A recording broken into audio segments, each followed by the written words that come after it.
PHP ಮೂಲಕ MySQL data table ನಲ್ಲಿ ಇರುವಂತಹ ರೋಗಳನ್ನ ನಾವು HTML ಪೇಜ್ ನಲ್ಲಿ ಹೇಗೆ ಡಿಸ್ಪ್ಲೇ ಮಾಡಬಹುದು ಅನ್ನೋದನ್ನ ನೋಡಿದ್ವಿ. ಈಗ ನಮ್ಮ ಯೂಸರ್ಸ್ ಟೇಬಲ್ ಇದೆಯಲ್ಲ, ಇದರಲ್ಲಿ ಇರುವಂತಹ ಡೇಟಾವನ್ನ ನಾವಿಲ್ಲಿ ಡಿಸ್ಪ್ಲೇ ಮಾಡಿದೀವಿ. ಈ ಪಾಠದಲ್ಲಿ ಒಂದಕ್ಕಿಂತ ಹೆಚ್ಚು ಟೇಬಲ್ ಗಳನ್ನ ಜಾಯಿನ್ ಮಾಡಿ ಹೇಗೆ ನಾವು ಡಿಸ್ಪ್ಲೇ ಮಾಡಬಹುದು ಅನ್ನೋದನ್ನ ತಿಳ್ಕೊಳ್ಳೋಣ.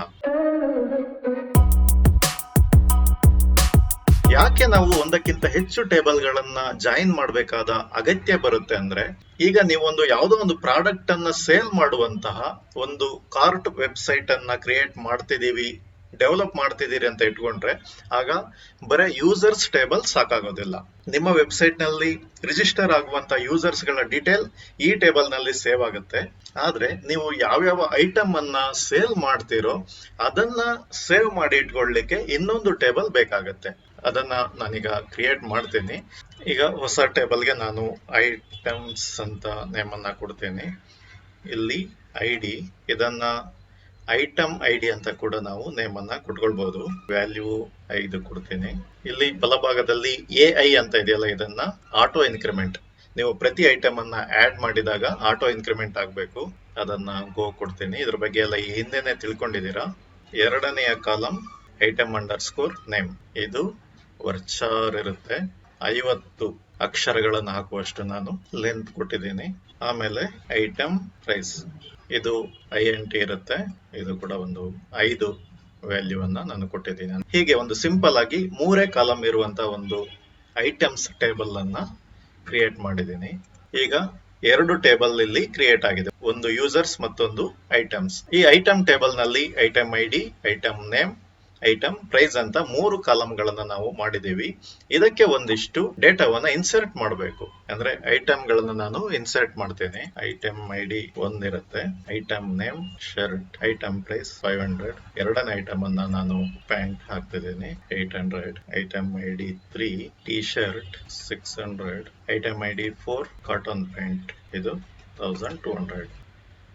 ಈಗ ಒಂದು 4 ಐಟಮ್ ಗಳನ್ನ ನಾವಿಲ್ಲಿ ಐಟಮ್ಸ್ ಟೇಬಲ್ ನಲ್ಲಿ ಇನ್ಸರ್ಟ್ ಮಾಡಿದೀವಿ. ಈಗ ನೀವು ಒಂದು ಕಾರ್ಟ್ ವೆಬ್ಸೈಟ್ ಅನ್ನ ಡೆವಲಪ್ ಮಾಡುವಾಗ ಇನ್ನೂ ಒಂದು ಟೇಬಲ್ ನಿಮಗೆ ಬೇಕಾಗತ್ತೆ.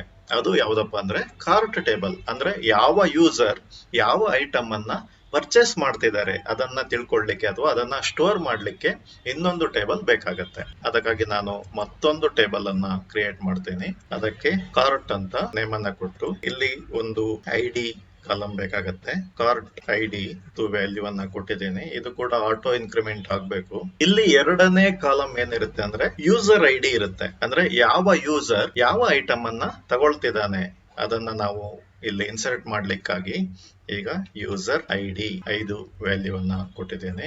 ಮೂರನೇ ಕಾಲಂ ಐಟಮ್ ID 5 ವ್ಯಾಲ್ಯೂ ಅನ್ನ ಕೊಟ್ಟಿದ್ದೇನೆ. 3 ಕಾಲಂ ಈಗ ಸಾಕಾಗತ್ತೆ.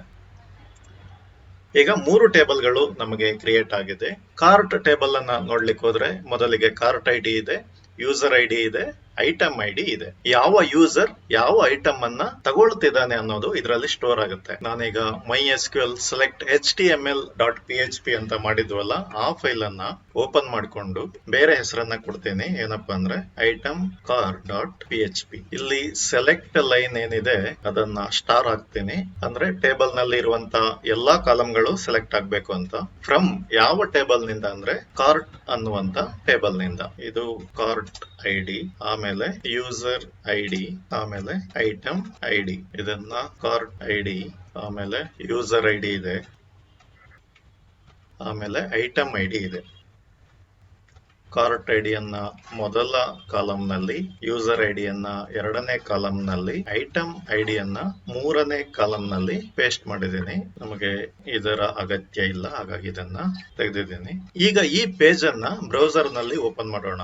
ನಮಗಿಲ್ಲಿ ಯಾವುದೇ ರೋ ಅನ್ನ ತೋರಿಸ್ತಾ ಇಲ್ಲ, ಯಾಕಂದ್ರೆ ಈ ಕಾರ್ಟ್ ಟೇಬಲ್ ಇವಾಗ ಎಂಟಿ ಇದೆ, ಅಂದ್ರೆ ಖಾಲಿ ಇದೆ. ನಮಗಿಲ್ಲಿ ಐಟಮ್ ಗಳು 4 ಇದೆ, ಹಾಗೇನೆ ಯೂಸರ್ಸ್ ಗಳು 7 ಜನ ಇದಾರೆ, ಅಂದ್ರೆ 7 ಐಡಿಗಳು ಇದೆ. ಈಗ ಕಾರ್ಟ್ ಐಡಿಗೆ ಒಂದಿಷ್ಟು ನಾನು ಇನ್ಸರ್ಟ್ ಮಾಡ್ತೀನಿ. ಇದನ್ನ ನೀವು ವೆಬ್ ಪೇಜ್ ನಲ್ಲಿ ಮಾಡಬೇಕಾಗತ್ತೆ. ಅಂದ್ರೆ ಐಟಮ್ ಗಳನ್ನ ಒಂದು ಪೇಜ್ ನಲ್ಲಿ ಸೆಲೆಕ್ಟ್ ಮಾಡಿ ಅಲ್ಲಿ ಕೆಳಗಡೆ ಒಂದು ಆಡ್ ಟು ಕಾರ್ಟ್ ಅನ್ನುವಂತ ಬಟನ್ ಅನ್ನ ಕೊಡ್ಬೇಕು.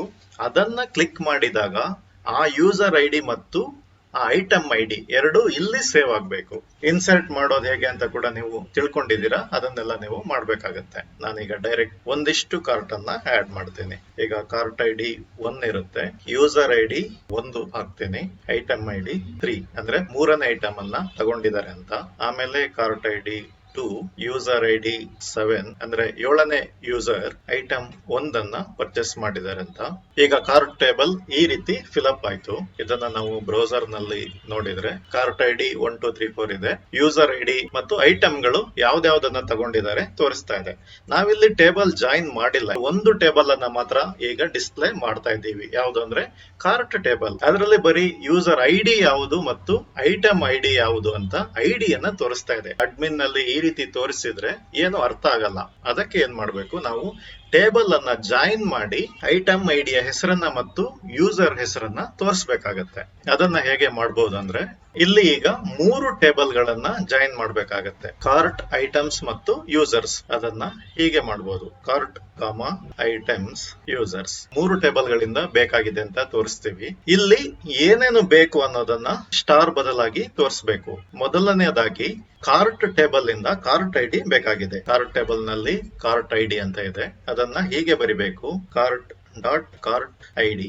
ಆಮೇಲೆ ಐಟಮ್ಸ್ ಟೇಬಲ್ ನಿಂದ ಐಟಮ್ ನೇಮ್ ಬೇಕಾಗಿದೆ, ಕಾಮ ಹಾಕಿ ಐಟಮ್ಸ್, ಇದು table name dot item name ಅಂತ ಇದೆಯಲ್ಲ, ಐಟಮ್ ನೇಮ್. ಇದಾದ್ಮೇಲೆ ಯೂಸರ್ಸ್ ಟೇಬಲ್ ನಿಂದ ಯೂಸರ್ಸ್ ನೇಮ್ ಬೇಕಾಗಿದೆ, ಯೂಸರ್ಸ್, ಇದು ಟೇಬಲ್ ನೇಮ್ ಡಾಟ್ ನೇಮ್, ಇದು ಕಾಲಮ್ ನೇಮ್. ನೀವು ಇದನ್ನ ಕರೆಕ್ಟ್ ಆಗಿ ಬರಿಬೇಕಾಗತ್ತೆ. ಇದು ಟೇಬಲ್ ನೇಮ್ ಕಾರ್ಟ್, ಇದು ಕಾರ್ಟ್ ಐಡಿ. ಅಂದ್ರೆ ಕಾರ್ಟ್ ಟೇಬಲ್ ನಿಂದ ಕಾರ್ಟ್ ಐಡಿ ಬೇಕು, ಆಮೇಲೆ ಕಾಮ ಹಾಕಿದೀವಿ. ಆಮೇಲೆ ಐಟಮ್ಸ್ ಟೇಬಲ್ ನಿಂದ ಐಟಮ್ ನೇಮ್ ಬೇಕು, ಮತ್ತೆ ಕಾಮ ಹಾಕಿ ಯೂಸರ್ಸ್ ಟೇಬಲ್ ನಿಂದ ನೇಮ್ ಕಾಲಮ್ ಬೇಕಾಗಿದೆ ಅಂತ ಹಾಕಿದೀವಿ. ಹೀಗೆ 3 ಹಾಕಿ ಆದ್ಮೇಲೆ ಫ್ರಮ್ 3 ಟೇಬಲ್ ಗಳು ಅಂದ್ರೆ ಯಾವ್ಯಾವ ಟೇಬಲ್ ನಿಂದ ನಾವು ಫೆಚ್ ಮಾಡ್ತಿದೀವಿ ಅದನ್ನ ತೋರಿಸಿದೀವಿ, ಕಾರ್ಟ್, ಐಟಮ್ಸ್ ಮತ್ತೆ ಯೂಸರ್ಸ್. ಇದಾದ್ಮೇಲೆ ಇನ್ನೊಂದು ಮಾಹಿತಿಯನ್ನ ಇಲ್ಲಿ ಸೇರಿಸಬೇಕಾಗತ್ತೆ. ಅದು ಏನಂದ್ರೆ ವೇರ್. 2 ಟೇಬಲ್ ಅನ್ನ ಜಾಯಿಂಟ್ ಮಾಡ್ಲಿಕ್ಕೆ ಏನು ಬೇಕು ಅದನ್ನ ಇಲ್ಲಿ ನಾವು ತೋರಿಸಬೇಕು. ಕಾರ್ಟ್ ಟೇಬಲ್ ನ ಯೂಸರ್ ಐಡಿ ಇದೆಯಲ್ಲ, ಇದು ಮತ್ತೆ ಯೂಸರ್ಸ್ ಟೇಬಲ್ ನ ಐಡಿ ಒಂದೇ ಆಗಿರುತ್ತೆ. ಅಂದ್ರೆ ಇವೆರಡು ಮ್ಯಾಚ್ ಆಗುತ್ತೆ, ಆಗ್ಬೇಕು. Cart dot user ID equal users dot ID. ಅಂದ್ರೆ ಕಾರ್ಟ್ ಟೇಬಲ್ ನ ಯೂಸರ್ ಐಡಿ ಏನಿದೆ ಯೂಸರ್ಸ್ ಟೇಬಲ್ ನ ಐಡಿ ಇದೆಯಲ್ಲ ಅದಕ್ಕೆ ಸಮ ಅಂತ.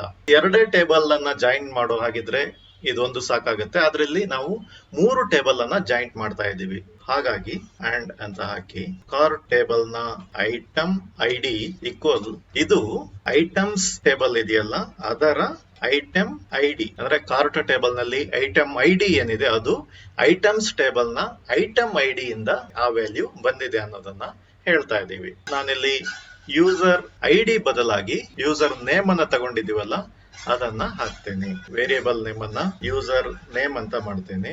ಈ ವೇರಿಯೇಬಲ್ ಅನ್ನ ಯೂಸರ್ ಐಡಿ ಬದಲಾಗಿ ಹಾಕ್ತೇನೆ.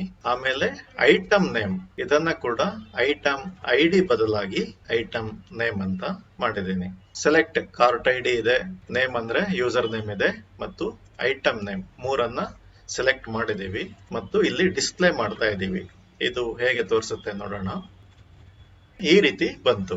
ಇಲ್ಲಿ ಕಾರ್ಟ್ ಐಡಿ ಹೆಚ್ಚು ಕಡಿಮೆ ಆಯ್ತು, 2 1 4 3 ಅದನ್ನ ಸರಿಪಡಿಸೋದಾದ್ರೆ ಕೊನೆಯ ಸಾಲು ಇದೆಯಲ್ಲ ಅದನ್ನ order by cart dot cart ID ASC ಅಂದ್ರೆ ಅಸೆಂಡಿಂಗ್ ಅಂತ, ಅಂದ್ರೆ 1 2 3 ಇರುತ್ತಲ್ಲ ಆ ರೀತಿ ಬರುತ್ತೆ. ಈಗ ರೀಲೋಡ್ ಕೊಟ್ರೆ ಹೀಗೆ 1 2 3 4 ಬಂತು. DESC ಅಂತ ಮಾಡಿದ್ರೆ ಅದು ಉಲ್ಟಾ ಬರುತ್ತೆ, ಅಂದ್ರೆ ಡಿಸೆಂಡಿಂಗ್ ಅಂತಾರಲ್ಲ. ಈಗ 4 3 2 1 ಈ ರೀತಿ ನಿಮಗೆ ಯಾವುದು ಬೇಕಾಗುತ್ತೆ ಆ ರೀತಿ ನೀವು ಕೊಟ್ಕೊಳ್ಬಹುದು. ನಾನಿಲ್ಲಿ ASC ಅಸೆಂಡಿಂಗ್ ಇದರಲ್ಲಿ ತೋರಿಸ್ತೀನಿ. ಇಲ್ಲಿ ನೀವು ನೋಡ್ಬೋದು 1ನೇ ಐಡಿಯಲ್ಲಿ ಸುರೇಶ್ ಕುಮಾರ್ ಅನ್ನೋರು ಒಂದು ಟೀ ಶರ್ಟ್ ಅನ್ನ ತಗೊಂಡಿದ್ದಾರೆ. 2ನೇದಾಗಿ ರಾಧಿಕಾ ಅನ್ನೋರು ಒಂದು ಶರ್ಟ್ ಅನ್ನ ತಗೊಂಡಿದ್ದಾರೆ. ನವೀನ್ ಅನ್ನೋರು ಕಾಟನ್ ಪ್ಯಾಂಟ್ ಅನ್ನ ತಗೊಂಡಿದ್ದಾರೆ. ಗಣೇಶ ಅನ್ನೋರು ಟೀ ಶರ್ಟ್ ಅನ್ನ ತಗೊಂಡಿದ್ದಾರೆ. ಇದೆಲ್ಲ ಹೇಗೆ ಅವರ ಹೆಸರನ್ನ ತೋರಿಸ್ತಿದೆ ಅಂತ ನಿಮಗೆ ಅರ್ಥ ಆಗಿರಬಹುದು. ಕಾರ್ಟ್ ಟೇಬಲ್ ನಲ್ಲಿ ನಾವು ಅದನ್ನ ಸ್ಟೋರ್ ಮಾಡಿದೀವಿ. ಅವರು ಕಾರ್ಟ್ ಗೆ ಹಾಕಿದಾಗ ಅದು ಅವರ ಐಡಿ ಮತ್ತು ಐಟಮ್ ಐಡಿ ಸ್ಟೋರ್ ಆಗುವ ಹಾಗೆ ಮಾಡಿದೀವಿ. ಆ ಮೂಲಕ ಈ ಯೂಸರ್ ಐಡಿ ಹೆಸರನ್ನ ತೋರಿಸುತ್ತೆ, ಈ ಐಟಮ್ ಇದೆಯಲ್ಲ ಐಟಮ್ ನೇಮ್ ಅನ್ನ ತೋರಿಸುತ್ತೆ. ಈ ರೀತಿ ಒಬ್ಬೊಬ್ಬ ಯೂಸರ್ ಹೆಸರೇನಿದೆ ಮತ್ತು ಅವರ ಯಾವ ಐಟಮ್ ಅನ್ನ ತಗೊಂಡಿದ್ದಾರೆ ಅದನ್ನ ತೋರಿಸುತ್ತೆ. ಈಗ ಈ ಐಟಮ್ ನ ಅಮೌಂಟ್ ಅನ್ನ ಕೂಡ ನಾವು ತೋರಿಸಬಹುದು. ಹೇಗೆ ಅಂದ್ರೆ ಅಮೌಂಟ್ ಎಲ್ಲಿದೆ, ಈ ಐಟಮ್ಸ್ ಗೆ ಪ್ರೈಸ್ ಅನ್ನ ಕೊಟ್ಟಿದ್ದೀವಿ. ಒಂದೊಂದು ಐಟಮ್ಗೂ ಎಷ್ಟು ಪ್ರೈಸ್ ಇದೆ ಅಂತ ನಾವಿಲ್ಲಿ ಕೊಟ್ಟಿದ್ದೀವಿ. ಈ ಐಟಮ್ ಪ್ರೈಸ್ ಅನ್ನ ನಾವು ಫೆಚ್ ಮಾಡಬೇಕು. ಇಲ್ಲಿ ಐಟಮ್ ನೇಮ್ ಇದೆಯಲ್ಲ, ಇದಾದ ಮೇಲೆ ಟೇಬಲ್ ನೇಮ್ ಅನ್ನ ಹಾಕಿ. ಅಂದ್ರೆ ಐಟಮ್ಸ್ ಡಾಟ್ ಐಟಮ್ ಪ್ರೈಸ್, ಇದು ಕಾಲಮ್ ನೇಮ್. ಇಲ್ಲಿ ಕಾಮ ಹಾಕೋದನ್ನ ಮರಿಬಾರದು. ಈ ಐಟಮ್ ಪ್ರೈಸ್ ಅನ್ನ ನಾನಿಲ್ಲಿ ಟೇಬಲ್ ಹೆಡ್ ಗೆ ಪ್ರೈಸ್ ಅಂತ ಕೊಟ್ಟು, ಐಟಮ್ ನೇಮ್ ಆದ್ಮೇಲೆ ಇನ್ನೊಂದು ಐಟಮ್ ಪ್ರೈಸ್ ಅಂತ ವೇರಿಯೇಬಲ್ ಅನ್ನ ಕ್ರಿಯೇಟ್ ಮಾಡಿ, ರೋ ಐಟಮ್ ಪ್ರೈಸ್, ಇಲ್ಲಿ ಅದನ್ನ ಎಕೋ ಮಾಡಬೇಕು, ಐಟಮ್ ಪ್ರೈಸ್. ಈಗ ಪೇಜ್ ಅನ್ನ ರೀಲೋಡ್ ಮಾಡಿದ್ರೆ ಯಾವ ಐಟಮ್ ಯಾರು ತಗೊಂಡಿದ್ದಾರೆ, ಅದರ ಪ್ರೈಸ್ ಎಷ್ಟು ಮತ್ತು ಯಾವ ಐಟಮ್, ಇಷ್ಟು ನಿಮಗೆ ತೋರಿಸುತ್ತೆ. ಹೀಗೆ ನೀವು ತುಂಬಾ ಸುಲಭವಾಗಿ 2-3 ಟೇಬಲ್ ಗಳನ್ನ ಅಥವಾ ಅದಕ್ಕಿಂತ ಹೆಚ್ಚು ಟೇಬಲ್ ಗಳನ್ನ ಜಾಯಿನ್ ಮಾಡಿ ಡಿಸ್ಪ್ಲೇ ಮಾಡಬಹುದು. ಆದ್ರೆ ಈ ರೀತಿ ಜಾಯಿನ್ ಮಾಡುವಾಗ ತುಂಬಾ ಕೇರ್ಫುಲ್ ಆಗಿ ಮಾಡ್ಬೇಕಾಗತ್ತೆ. ಯಾಕಂದ್ರೆ ಯಾವ್ಯಾವ ಕಾಲಮ್ ಗಳನ್ನ ಯಾವ್ಯಾವ ಟೇಬಲ್ ಇಂದ ನಾವು ಕ್ವೇರಿ ಮಾಡಬೇಕು, ಅಂದ್ರೆ ನಮಗೆ ಯಾವ್ಯಾವ ಕಾಲಮ್ ನ ವ್ಯಾಲ್ಯೂ ಬೇಕಾಗಿದೆ ಅದನ್ನ ಸರಿಯಾಗಿ ಬರಿಬೇಕು. ಆಮೇಲೆ ಫ್ರಮ್ ಯಾವ್ಯಾವ ಟೇಬಲ್ ನಿಂದ ನಾವು ಕ್ವೇರಿ ಮಾಡ್ತಿದೀವಿ ಅದನ್ನ ಕೂಡ ಕರೆಕ್ಟ್ ಆಗಿ ತೋರಿಸ್ಬೇಕು. ಆಮೇಲೆ ಇಲ್ಲಿ ವೇರ್ ಕೇಸ್ ನಲ್ಲಿ ಮುಖ್ಯವಾಗಿ ಯಾವ್ಯಾವ ಟೇಬಲ್ ಹೇಗೆ ಲಿಂಕ್ ಆಗಿದೆ, ಅಂದ್ರೆ ಯಾವ ಟೇಬಲ್ ನ ಐಡಿ ಯಾವುದಕ್ಕೆ ಹೊಂದಿಕೆ ಆಗುತ್ತೆ ಮತ್ತು ಯಾವ ರೀತಿ ನಾವು ಸೇವ್ ಮಾಡಿದೀವಿ ಅದನ್ನ ತಿಳ್ಕೊಂಡು ಅದನ್ನ ಸರಿಯಾಗಿ ಬರಿಬೇಕು. ಮತ್ತು ಅದಕ್ಕಿಂತ ಮೊದಲು ನೀವು ಅಲ್ಲಿ ಸರಿಯಾಗಿ ಇನ್ಸರ್ಟ್ ಆಗೋ ತರ ಕೂಡ ಮಾಡಬೇಕು. ಹೇಗೆ ಅಂದ್ರೆ ಈಗ ಕಾರ್ಟ್ ಟೇಬಲ್ ಅನ್ನ ನೀವು ತೆಗೆದುಕೊಂಡ್ರೆ ಇಲ್ಲಿ ಯೂಸರ್ ಐಡಿ ಮತ್ತು ಅವರು ಬೈ ಮಾಡಿರುವಂತಹ ಐಟಮ್ ಐಡಿ ಅದು ಕರೆಕ್ಟ್ ಆಗಿ ಸೇವ್ ಆಗೋ ತರ ನೀವು ಮಾಡಿರ್ಬೇಕು. ಅಂದ್ರೆ ಕಾರ್ಟ್ ಗೆ ಅವರು ಹಾಕುವಾಗ ಕಾರ್ಟ್ ಬಟನ್ ಅನ್ನ ಕ್ಲಿಕ್ ಮಾಡಿದಾಗ ಅವರ ಯೂಸರ್ ಐಡಿ ಮತ್ತು ಐಟಮ್ ಐಡಿ ಸೇವ್ ಆಗೋ ತರ ನೋಡ್ಕೊಂಡಿರ್ಬೇಕು. ಆಗ ಮಾತ್ರ ಇದು ಸರಿಯಾಗಿ ಬರುತ್ತೆ. ಕ್ವೇರಿ ಮಾಡಿರುವಂತಹ ಕಾಲಮ್ ಗಳನ್ನ ವೇರಿಯೇಬಲ್ ಗೆ ಹಾಕಿ ಈ ರೀತಿ ಡಿಸ್ಪ್ಲೇ ಮಾಡಬಹುದು. ಇದು ನಿಮಗೆ ಅನುಕೂಲ ಆಗಿರುತ್ತೆ ಅಂತ ತಿಳ್ಕೊಳ್ತೀನಿ. ಮುಂದಿನ ಸಲ ಇನ್ನಷ್ಟು ತಿಳ್ಕೊಳ್ಳೋಣ. ನಮಸ್ಕಾರ.